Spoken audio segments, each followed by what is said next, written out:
Today we are going to learn the topic heating curve and cooling curve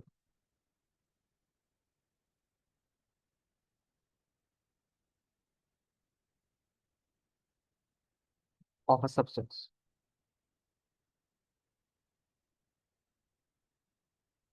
Before we start with this explanation, the principle that I am going to tell you about the nature of energy flow is the definition of heat. What is heat? Heat is the flow of energy.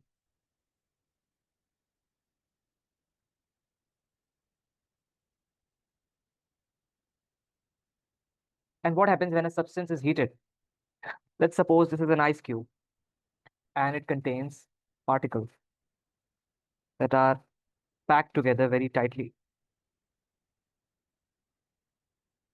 And when we heat this substance, what happens? The particles, if we give it heat, the particles will start to vibrate. Particles will vibrate, and that substance will turn to liquid.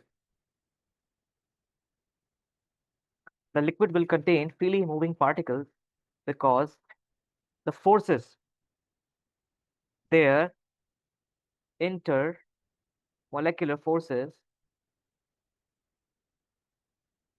have been overcome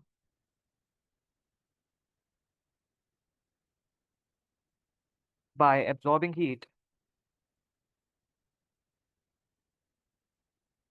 and now the particles are more energetic.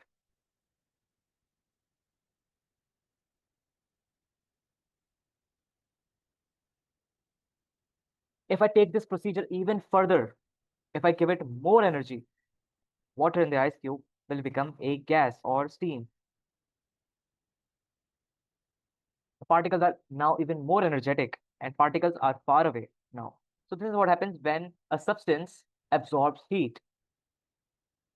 And we can show it by making a heating curve. Or if we reverse the process by taking heat, the substance will cool down, their molecules will become less energetic, and then they will come closer. So this is how we show it by the cooling curve. Let's see how we can make it. For heating curve,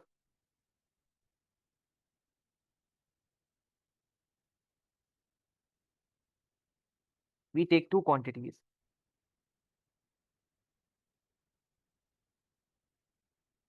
One is our temperature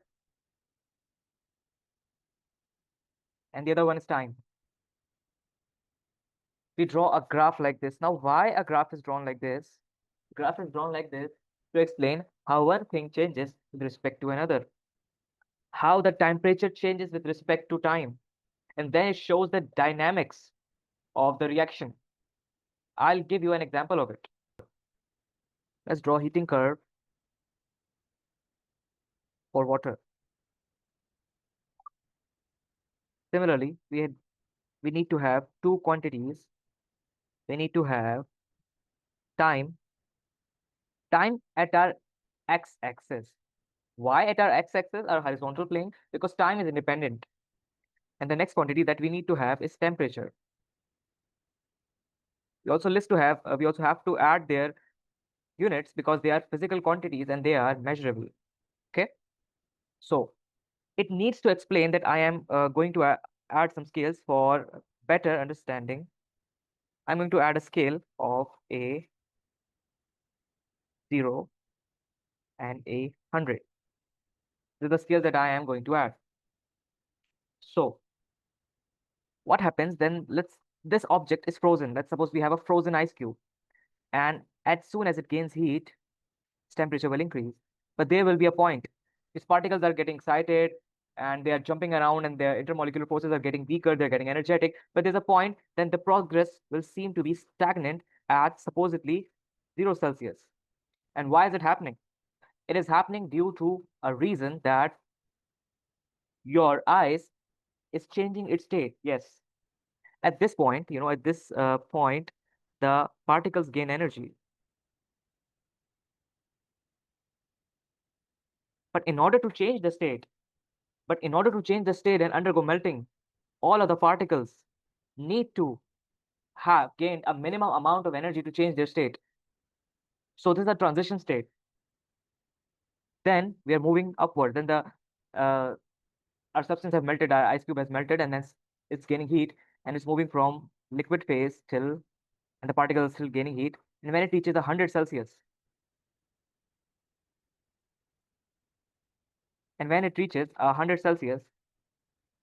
the graphs again become stagnant. And why is that? Because now we have reached a boiling phase. The particles now have to gain energy. The particles now have to gain energy to become gas. And all of the molecules will gain energy, they will become a gas. Now, if the curve move upward, that all of the molecules have turned to gas. I hope this heating curve is clear. Now, the reverse is a cooling curve. Heating curve defines how and how a substance gains heat and change its state, change its physical state with rising temperature,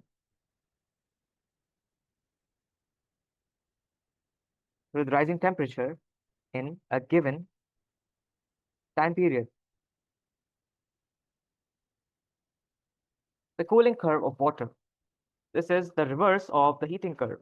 In heating curve, an object gains heat, it absorbs heat. But in the cooling curve, the substance releases the heat. The ice cube, you could say the ice or water, the water will release heat and it will change back into the ice. Let's suppose you put water into a freezer. And what happens first? And I'm going to make a temperature scale here.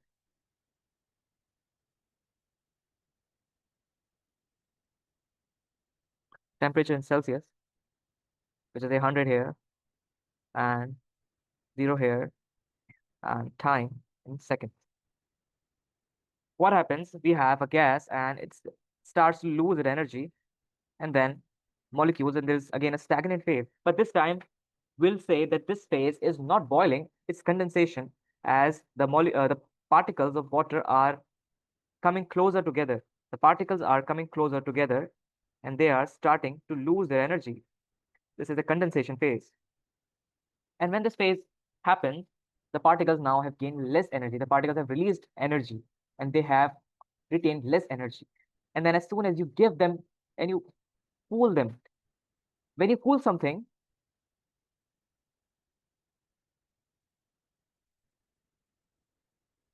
you basically take away their heat.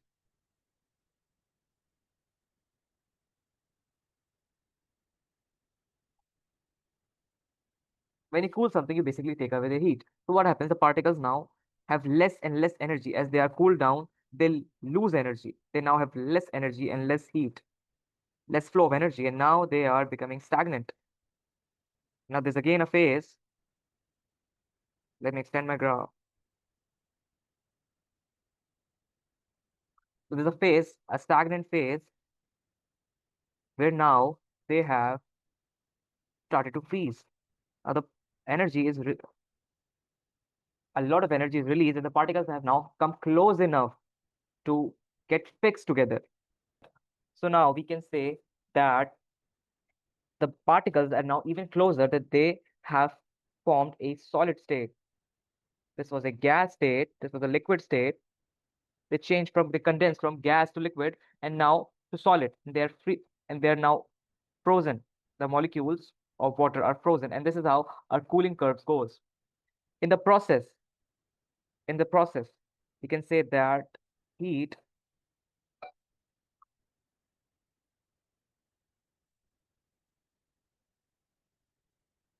in the process, we can say that heat is lost and particles come close together.